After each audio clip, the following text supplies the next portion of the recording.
नमः सिद्धेभ्यः। जय श्री ओम नमः सिद्धेभ्यः। जय श्री ओम नमः सिद्धेभ्यः। मंगलम भगवान वीरो मंगलम गौतमो गणी मंगलम कुंद कुंदार्यो जैन धर्मोस्तु मंगलम। सर्व मंगल मांगल्यम सर्व कल्याणकारकम प्रधानम सर्व धर्मानां जैनम जयतु शासनम। जैनम जयतु शासनम। अनंत अनंत सिद्ध परमेष्टि भगवान की, 24 तीर्थंकर भगवान की, आचार्य भगवान श्री कुंद कुंद स्वामी की, गुरु नाम गुरु आचार्य भगवान ज्ञान सागर जी महामुनि राज की, परम उपकारी गुरुदेव विद्यासागर जी महामुनि राज की, परम पूज मुनि श्री 108 विमल सागर जी महाराज की, 3 कम 9 करोड़ मुनि महाराजों की। आज गुरु पूर्णिमा का अवसर। गुरु पूर्णिमा शब्द ही बतला रहा है कि गुरु पूर्ण मां।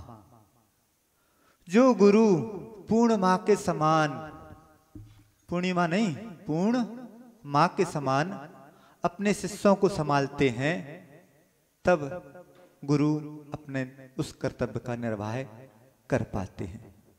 जैसे एक मां अपने बच्चे को संभालती है, मां तो अधूरी हो सकती है, अपने 2 बच्चों में भेद कर सकती है, परंतु गुरु पूर्ण मां के समान किसी प्रकार का भेदभाव नहीं, उनके लिए सभी शिष्य समान हुआ करते हैं। ऐसे क्या गुरु का वर्णन अपन कर सकते हैं? नहीं। एक हाई को लिखा था, गुरु के गुण वर्णन करूं कैसे, शब्द कहाँ है। गुरु के गुण वर्णन करूं कैसे, शब्द कहाँ है। शब्द क्यों नहीं है? क्योंकि मनुष्य अधूरा है। गुरु के गुण इतने हैं, अनंत गुण हैं गुरु के अंदर। उन अनंत गुणों को कहा ही नहीं जा सकता। क्यों नहीं कहा जा सकता? क्योंकि मनुष्य अभी अधूरा है। मनुष्य अभी परमात्मा हुआ नहीं है। जब मनुष्य परमात्मा हो जाएगा तब उसके अंदर सामर्थ्य आ जाएगा कि वह गुरु के गुणों का वर्णन कर सकता है। और गुरु परमात्मा बनाने वाले गुरु ही होते हैं। तो गुरु की कृपा कितनी होती है। आचार्य महाराज का एक संस्मरण याद आ रहा है। आचार्य महाराज से पूछा गया कि आचार्य भगवान, आप अपने गुरु को याद करते हैं क्या? उनके उपकार को आप चुकाते हैं? तो आचार्य महाराज ने कहा, 2 बातें हो गई। एक, क्या आप गुरु को याद करते हैं? तो आचार्य महाराज ने कहा कि मैं अपने गुरु को भूलता ही कब हूं जो उनको याद करूं। जो भूले वह तो गुरु को याद करे। मैं तो प्रत्येक श्वास अपने गुरु के प्रति समर्पित रखता हूं, प्रत्येक श्वास गुरु को याद करता रहता हूं, इसलिए मैं गुरु को कभी भूला ही नहीं। तो याद क्या किया? फिर प्रश्न था कि क्या गुरु के उपकार? तो आचार्य भगवान बोलते हैं कि मैं सिद्ध भी बन जाऊंगा तो गुरु के उपकार को याद करता रहूंगा। क्योंकि जो कुछ बना हूं गुरु की कृपा से ही मैं बना हूं। यदि गुरु की कृपा ना हो तो क्या आप अपने बीच में से उठा के हमें इतने ऊपर बिठा सकते थे? नहीं। जो कुछ है सब गुरु की कृपा से है। गुरु की कृपा क्या मांगती है? गुरु की कृपा श्रद्धा और समर्पण मांगती है। एक गुरुकुल की बात है। गुरुकुल में एक गुरु शिष्य के प्रति गुरु का विशेष अनुराग था। वैसे तो सभी शिष्यों के प्रति अनुराग था। सभी शिष्यों के लिए संवर्धन शिक्षा आदि सब जो संस्कार दिए जाते हैं गुरु समान रूप से दे रहे थे, परंतु एक शिष्य का नाम विशेष विशेषकर उनके मुख पर आ जाता था। शिष्यों को थोड़ा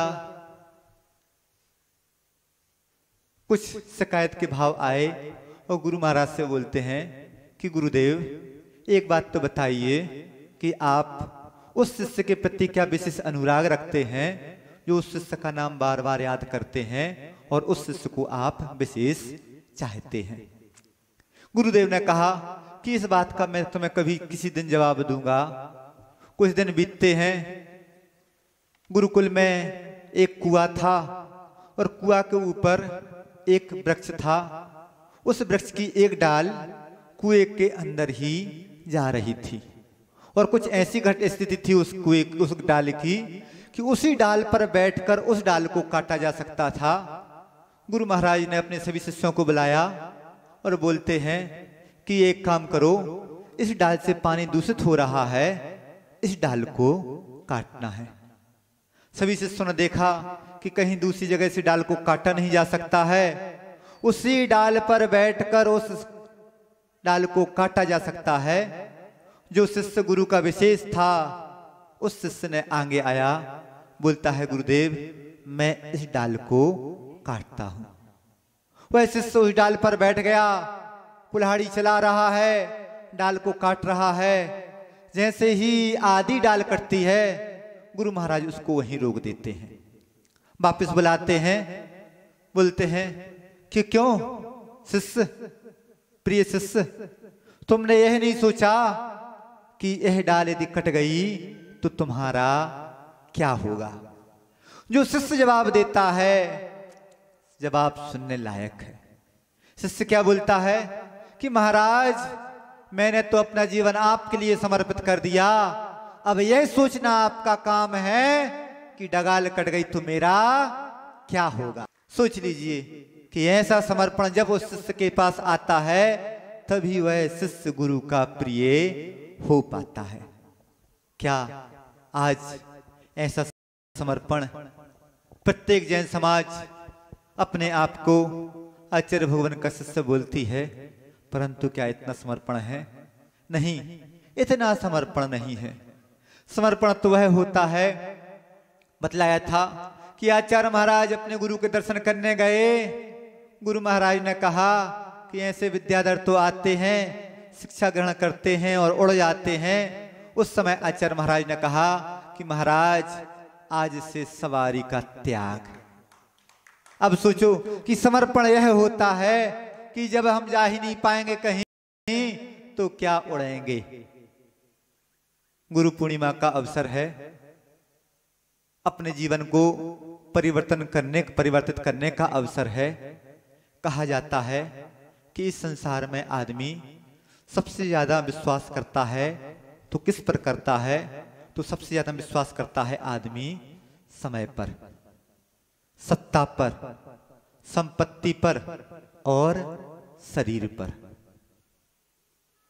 माता पिता बच्चे को जन्म देते हैं और सबसे पहले जो संस्कार दिए जाते हैं वह संस्कार होते हैं संसार के संस्कार। संसार बढ़ाने वाले संस्कार जिसके माध्यम से संसार ही बढ़ता है। परंतु आचार्य भगवान कहते हैं कि जन्म तो दो प्रकार के होते हैं। एक जन्म वह होता है कि जो माता पिता अपने बच्चों को देते हैं और दूसरा जन्म वह होता है कि जो गुरु के द्वारा दिया जाता है। गुरु के द्वारा कौन सा संस्कार दिया जाता है? तो अध्यात्म के संस्कार दिए जाते हैं। गुरु के द्वारा संयम दीक्षा दी जाती है, वह दूसरा जन्म ही सार्थक होता है।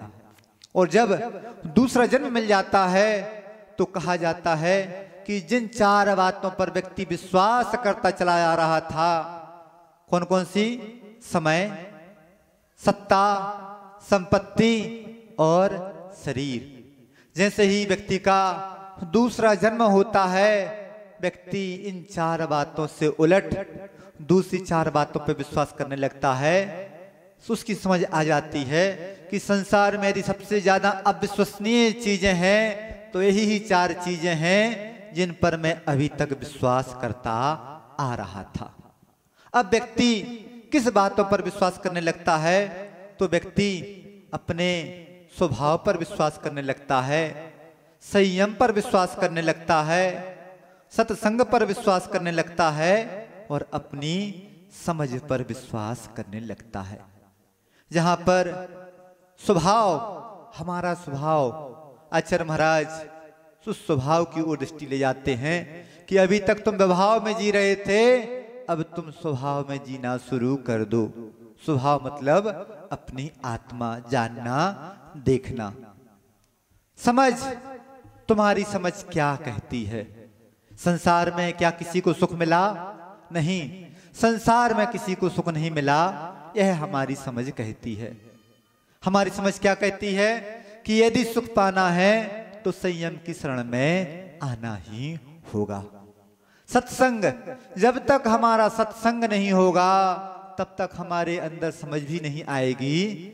प्रत्येक समय सत्संग करना आवश्यक है। आचार्य महाराज ने एक उदाहरण दिया था कि हांडी है, हंडिया, वह चूल्हे पर चढ़ती है और उसमें कालिख लगती है। यदि व्यक्ति उस कालिख को साफ ना करे तो वह हंडिया बहुत जल्दी उसमें छेद हो जाया करता है। और यदि आदमी सोच ले कि मुझे इसको साफ करना है, बार बार काली हो रही है तो साफ करना होगा, साफ होगा तो कैसे होगा? अपनी निंदा, गर्हा, आलोचना से वह साफ होगी। साधु प्रवृत्ति में आता है, दोष लगते हैं, परंतु गुरु का सत्संग ही ऐसा है कि उन दोषों से दूर होने का प्रयास किया जाता है। तो बस जो चार चीजें हैं, कौन सी चार चीजें? स्वभाव, समझ, सत्संग और संयम। इन चार चीजों पर आदमी यदि विश्वास करना शुरू कर दे तो उसके अंदर जो परिवर्तन आता है वह परिवर्तन कैसा होता है? वह परिवर्तन की हमारे अंदर छटपटाहट होनी चाहिए कि हमें अपने जीवन में कुछ परिवर्तन लाना है। और वह परिवर्तन, वह छटपटाहट कैसे आ सकती है? एक शिष्य जो अभी दीक्षित नहीं हुआ था, एक गुरु को अपना गुरु मानता था, वह गुरु से पास जाता है और बोलता है कि भगवान, मेरी भावना है कि मैं परमात्मा के दर्शन करूं। क्या बोलता है? मैं परमात्मा के दर्शन करूं। जैसे ही शिष्य पहुंचा, बोलते हैं गुरु महाराज कि चलो हमारे साथ तुम नदी चलो। नदी जाता है और गुरु महाराज उस नदी में एक डूबा साधते हैं। उनकी देखा सीखी वह शिष्य भी एक डूबा साधता है। और जैसे ही उस शिष्य ने डूबा साधा, गुरु महाराज बलिष्ठ शरीर के धारी तो थे ही थे, उन्होंने जल्दी से उस शिष्य की गर्दन उसी पानी में नीचे पकड़ ली। अब वह शिष्य छटपटा रहा है, बहुत प्रयास कर रहा है अपने आप को बचाने का, और जैसे ही अपनी पूरी ताकत लगाकर वह बाहर आता है तो गुरु महाराज एक ही बात बोलते हैं कि बताओ तुम्हें कैसा लगा? बोलता है कि गुरु महाराज ऐसा लगा कि 2 श्वास मिल जाएं, 2 क्षण की श्वास मिल जाएं, 2 समय की श्वास मिल जाएं तो मेरा जीवन बच जाए। गुरु महाराज बोलते हैं कि यह बताओ सांसों के लिए कैसी छटपटाहट थी? तो बोलता है बस ऐसा लग रहा था सांस मिले और कुछ ना मिले। तो गुरु महाराज बोलते हैं कि इसी प्रकार की छटपटाहट यदि तुम्हें परमात्मा को पाने की हो जाएगी तो तुम परमात्मा को प्राप्त कर लोगे। और वह परमात्मा को पाने की छटपटाहट कब होगी? जब हमारे पास गुरु महाराज आएंगे। गुरु महाराज के प्रति हम अपना जीवन समर्पित करेंगे। तो गुरु महाराज के प्रति जीवन समर्पित करना है तो कैसे करना है? एक उदाहरण तो आपको दे दिया, दूसरा उदाहरण एकलव्य का उदाहरण। गुरु पूर्णिमा है और एकलव्य को याद ना किया जाए तो गुरु पूर्णिमा अधूरी रहती है, लगती है। कि जो शिष्य सर्वस्व समर्पण कर देता है अपने गुरु के प्रति, पहुंच गया गुरु महाराज के पास कि मुझे भी धनुर्विद्या सीखनी है, गुरु महाराज ने बोल दिया कि मैं भीलों को धनुर्विद्या नहीं सिखाता। कुछ ना कुछ तो गुरु महाराज का उद्देश्य रहा होगा मना करने का, परंतु गुरु शिष्य की भी ललक देखो कि वह शिष्य कैसी उसकी उत्कंठा थी कि बस कुछ भी हो मुझे तो वह धनुर्विद्या सीखनी है। गुरु महाराज की एक मूर्ति बनाता है और धनुर्विद्या सीखना शुरू करता है। हर बार गुरु के पास जाता है, नमस्कार करता है। गुरु महाराज इस तीर को क्या ऐसा चलाना है? अंतर आत्मा से आवाज आती है, हाँ ऐसा चलाना है। और वह शिष्य अभ्यास के माध्यम से इतना पारंगत हो गया, समर्पण के माध्यम से, श्रद्धा के माध्यम से इतना पारंगत हो गया कि उसने शब्द भेदी बाण चलाना भी सीख लिए। एक दिन अभ्यास कर रहा था, एक कुत्ता भौंक रहा था, डिस्टर्ब हो रहा था, परेशानी हो रही थी। उसने वह शब्द भेदी बाण चलाए और उस कुत्ते का मुंह बंद हो गया। जैसे ही कुत्ता भागता है, द्रोणाचार्य के पास पहुंचता है।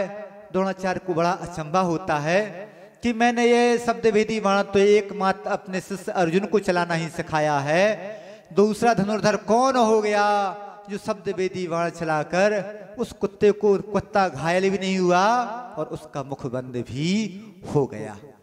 खोज में जाते हैं, देखते हैं कि वह भील पुत्र अभ्यास कर रहा है। देखा कि शब्द भेदी बाण में पारंगत है। पूछा जाता है कि तुम्हारे गुरु कौन है? तो वह बोलता है कि मेरे गुरु तो द्रोणाचार्य है। कहाँ है? तो वह बोलता है कि यह मूर्ति, जो पत्थर की मूर्ति, मिट्टी की मूर्ति बनी हुई थी, उस मूर्ति के पास ले जाता है और बोलता है कि इन गुरु के माध्यम से मैंने शिक्षा ग्रहण की है। उन द्रोणाचार्य को देखता है, साष्टांग नमस्कार करता है और गुरु महाराज बोलते हैं कि गुरु से तुमने शिक्षा तो ग्रहण कर ली, परंतु क्या तुम गुरु दक्षिणा नहीं दोगे? तो वह शिष्य बोलता है कि भगवान सर्वस्व समर्पण, क्या चाहिए? गुरु महाराज बोलते हैं कि अपने दाहिने हाथ का अंगूठा काटकर दे दो। अब सोच लीजिए कि वह यह नहीं सोचता कि यदि दाहिने हाथ का अंगूठा काट के मैंने दे दिया तो मेरी पूरा जो मैंने धनुर्विद्या सीखी है समाप्त हो जाएगी। क्यों? क्योंकि यदि तीर ही नहीं पकड़ पाए तो छूटेगा कैसे? वह अपना चाकू निकालता है और अंगूठा काटकर गुरुदेव के चरणों में समर्पित कर देता है। अब यहाँ पर दो बातें आती हैं। समर्पण तो है, परंतु क्या गुरु स्वार्थी है? नहीं, गुरु स्वार्थी नहीं है। गुरु की दो बातों पर दृष्टि जा सकती है। एक बात कौन सी हो सकती है? यदि गुरु स्वार्थी रहे तो उनके मन में एक भाव आ सकता है कि मेरा प्रिय शिष्य अर्जुन ही इस सर्वश्रेष्ठ धनुर्धर रहे, इस कारण से उनका अंगूठा कटवा लिया। परंतु गुरु महाराज ऐसे नहीं होते हैं। गुरु महाराज कैसे होते हैं? गुरु महाराज तो वैसे होते हैं कि उनके अंदर दूसरी बात आई होगी। वह बात क्या थी? वह बात यह थी कि भील का पुत्र है, भील है, हिंसा करता है, धनुर्विद्या सीख गया है और ना जाने कितने जीवों का यह वध करेगा और इसके माध्यम से इसको नरक जाना होगा। इसलिए उन्होंने उस शिष्य का वह अंगूठा कटवा लिया। तो गुरु महाराज कैसे होते हैं? गुरु महाराज शिष्य के, चाहे शिष्य अनुकूल हो या शिष्य प्रतिकूल हो, गुरु महाराज शिष्य का हमेशा भला चाहने वाले होते हैं। यदि शिष्य गुरु की शरण में जाता है तो उससे शिष्य को क्या लाभ होता है? तो शिष्यत्व का बोध जागृत हो जाता है। शिष्य बनना अलग बात है और शिष्यत्व का बोध जागृत हो जाना अलग बात है। दूसरा, गुरु चरणों में वह परिपक्वता आती है कि कोई विद्वान कितना ही बड़ा विद्वान क्यों ना हो जाए, परंतु यदि वह गुरु के चरणों में नहीं पहुंचा है तो जो परिपक्वता आनी चाहिए थी वह परिपक्वता नहीं आ सकती है। और तीसरी बात, उस शिष्य के अंदर गुरुता आ जाती है। गुरुता क्या चीज होती है? कहा जाता है कि गुरु शब्द अपने आप में भारी है। गुरु शब्द ही बता रहा है कि गुरु मतलब भारी, और मैं इसलिए गुरु के प्रति आभारी। जब तक गुरु के प्रति आभारी नहीं होंगे तब तक शिष्य के अंदर वह गुरुता का बोध भी नहीं आ पाएगा। तो बस गुरु महाराज कैसे हैं? गुरु महाराज के बारे में कुछ भी कहा जाए कमी है। पहले ही बोल दिया कि गुरु के गुण वर्णन करूं कैसे, शब्द कहाँ हैं। एक हाई को और लिखा था कि प्रभु ने कहा प्रभु बनना है तो गुरु को देखो। प्रभु ने कहा गुरु बनना है तो गुरु को देखो। यदि प्रभु बनना है तो गुरु को देख लो। जो गुरु को देख लेगा उसको राह मिल जाएगी कि प्रभु कैसे बना जाता है। बस गुरु महाराज के प्रति कैसे शब्दांजलि अर्पित करें? एक ही बात आती है कि तुम्हारे चरण मेरा मंदिर, तुम्हारी मुस्कान मेरी पहचान। बस गुरु की मुस्कान आ जाए वही हमारी पहचान है। गुरु के शब्द मेरा मंत्र और गुरु के भाव मेरा आदर्श। जहां गुरु के भाव, गुरु ने क्या कहा? गुरु ने कहा कि बना जी चले जाओ। बस वहां पर किसी प्रकार की मीन मेख नहीं होना चाहिए कि मेरा क्या होगा, समर्पण कर दिया, बस उठाई पिछी और बिहार हो गया। बस ऐसे ही भाव हमारे बने रहें तो वह समर्पण जब तक रहेगा तब तक गुरु के गुण वर्णन नहीं भी कर पाए, परंतु गुरु के जो भाव हैं उसको यदि शिष्य ने अपना आदर्श बना लिया तो हमारा कल्याण निश्चित है। कहा जाता है कि शिष्य की तो बात बता दी कि शिष्य ऐसा होता है, ऐसा होता है, परंतु गुरु के गुण क्या चीज है? तो कहा जाता है कि गुरु के सबसे बड़ा गुण होता है सकारात्मक सोच। यदि गुरु के अंदर सकारात्मक सोच नहीं है तो गुरु भेदभाव करना शुरू कर देगा। व्यक्ति प्रवृत्ति में आता है, दोष लगते हैं, परंतु गुरु महाराज कैसे होते हैं? गुरु महाराज तो ऐसे होते हैं कि पापी से नहीं, पाप से घृणा करने वाले होते हैं। उनके लिए तो कोई कितना ही पापी क्यों ना हो, सब बराबर हैं। एक संस्मरण याद आ रहा है इसी बात को लेकर, समय तो हो रहा है, 5 मिनट का उल्लंघन करेंगे। आचार्य ज्ञान सागर जी महाराज के पास अजमेर में विराजमान थे और एक विदेशी आया और विदेशी ने अपनी दारू की बोतल उनके चरणों में समर्पित कर दी। आचार्य महाराज ने, आचार्य ज्ञान सागर जी महाराज मुनि महाराज थे उस समय, उन्होंने उस विदेशी को बहुत अच्छे से आशीर्वाद दिया। अब वहां पर जो बैठे हुए श्रावक थे वह भी बोलने लगे कि महाराज इतना अच्छा यदि आशीर्वाद चाहिए है तो क्या हम लोग भी दारू की बोतल लाके आपके चरणों में समर्पित करने लगे? तो आचार्य महाराज ने जो उत्तर दिया, क्या उत्तर दिया गुरु महाराज ने? गुरु महाराज ने उत्तर दिया कि तुम लोग तो जैनी हो, सुधरे हुए हो, अष्टमूल गुणों को धारण करने वाले हो, परंतु यदि एक विदेशी आया है और उसने गुरु चरणों में अपनी शराब छोड़ दी और वह शराब समर्पित कर दी तो क्या उसको अच्छे से आशीर्वाद ना दिया जाए? तो बस गुरु महाराज सकारात्मक सोच रखने वाले होते हैं। दूसरी बात, गुरु महाराज का और क्या गुण है? गुरु महाराज दृढ़ निश्चय करने वाले होते हैं। दृढ़ निश्चय उनका रहता है, डमाडोल वाली स्थिति नहीं। शिष्य की तो डमाडोल वाली स्थिति हो सकती है, परंतु गुरु की डमाडोल वाली स्थिति नहीं हो सकती।